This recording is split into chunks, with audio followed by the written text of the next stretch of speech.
Magandang tanghali para pala idol. Yan o, yung mga ginawa nila MC tsaka ni Parin Jack. Ang ganda-ganda na o.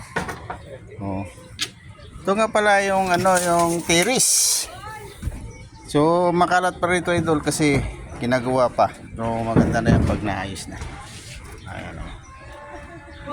Ganda na o. Ano, may pinto pa rito dahil na aluminum o. Kakabit lang kahapon yan. Ayan o, tingnan nyo.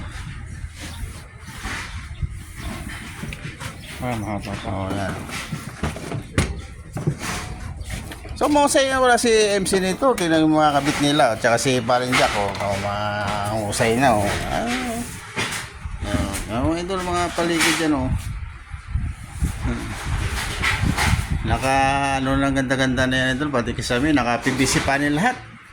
So, pupunta tayo doon sa kwarto. Ayan oh. Oh, ayan. Dito na siya idol dito. Dito na lang yung kabila yung hindi pa ito na set up na ni Parin Jack. Yan.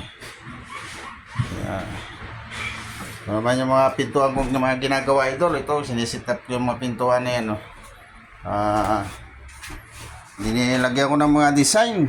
Yan idol. Ginagawa ko lang yung mga pintuan na yan. Yan. May mga design po yan lahat. So hanggang dito na lang idol at shout out sa inyo lahat. God bless inyo, mag-ingat kayo lagi at sana tuloy-tuloy yung mga suporta nyo sa akin ng mga idol at tuloy-tuloy rin suporta ko sa inyo.